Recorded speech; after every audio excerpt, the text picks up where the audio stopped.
तो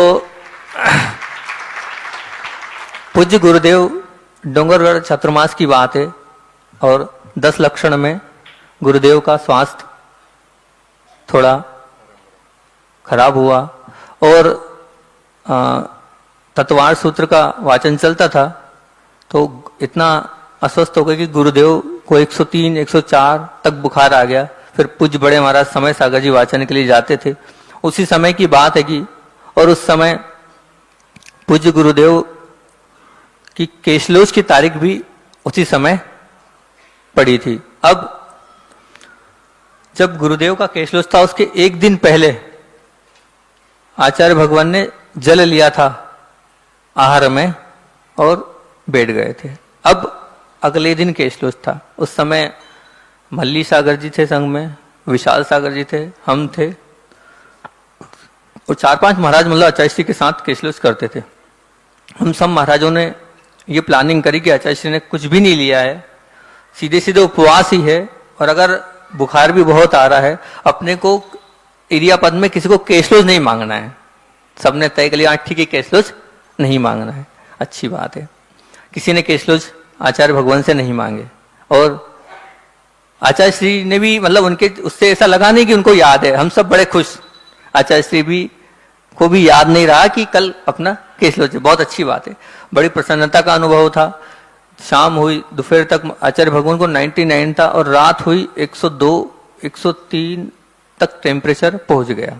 यहाँ तक कि आचार्य भगवंत तीनों टाइम स्वयंभू करते हैं। हम लोग तो एक ही बार करते हैं, आचार्य भगवान तीनों टाइम स्वयंभू करते हैं। तो इतना मतलब तेज फीवर था। फिर सब महाराज लोग बैठे, आचार्य श्री ने भी मतलब बोला लेकिन हम सब लोग सुना रहे थे। अब सुबह रात्रि हुई, रात्रि में करीब लगभग 3-3:30 बजे की बात होगी और लोग कहते हैं ना हम कर रहे हैं गुरुजी की वैयावृत्ति, हम कर रहे हैं, लेकिन उनकी वैयावृत्ति करने तो देवलोग आते हैं। कौन आते हैं? 103, 104 फीवर था। अब देव लोगों ने कैसी वैयावृत्ति करी बताता हूं।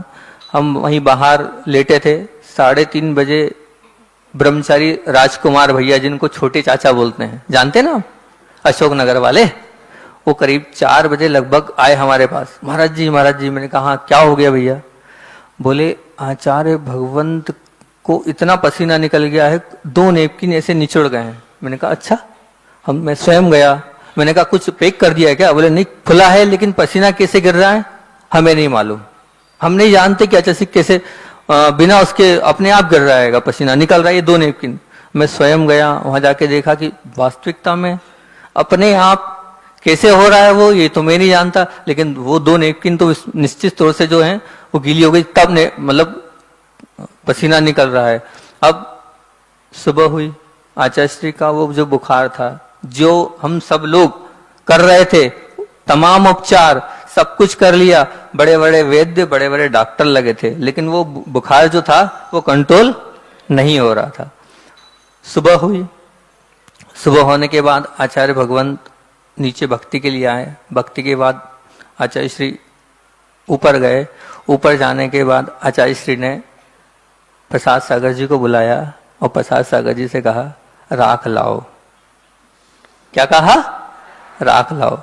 जैसे ही राख महाराज जी लेने गए, मैं दरवाजे पे खड़ा हो गया और मैंने प्रसाद सागर जी से कहा मैं आपको अंदर नहीं जाने दूंगा। मैंने कहा मैं आपको अंदर नहीं जाने दूंगा। तो उधर से आचार्य श्री उनको बुला रहे हैं और उधर से मैंने उनको रोक दिया, मैंने आपको अंदर नहीं जाने दूंगा। आचार्य श्री बहुत तेज चिल्लाए, मेरी आंख से आंसू गिर गए। हटो, सुनते नहीं हो, दूर हटो, आन दो उनको। तो बिल्कुल इस प्रकार से बोला, मेरी आंख से वहीं आंसू गिर गए। फिर मैंने महाराज जी को अंदर जाने दिया। कुछ नहीं, हम सब महाराजों ने भी केशलोच तो किए। करने के बाद मैं आचार्य भगवान के पास गया। आचार्य श्री से मैंने निवेदन किया, आचार्य श्री क्या आवश्यकता थी, एक दिन बाद केशलोच हो जाते, कम से कम एक आहार हो जाता। 3 दिन बाद आगम में लिखा आएगा कि 3 दिन बाद तक कर सकते हैं, तो क्या बात आती, एक दिन बाद हो जाता। आचार्य श्री बोले मैं क्या करूं, सब पूज्य गुरुदेव करा देते हैं।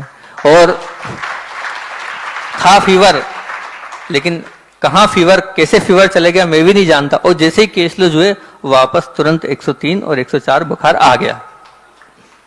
ये है जो सच्ची जिसके अंदर आस्था होती है व्रतों के प्रति, उनकी सेवा, उनकी वैयावृत्ति करने तो ऊपर से देवलोग भी आते हैं।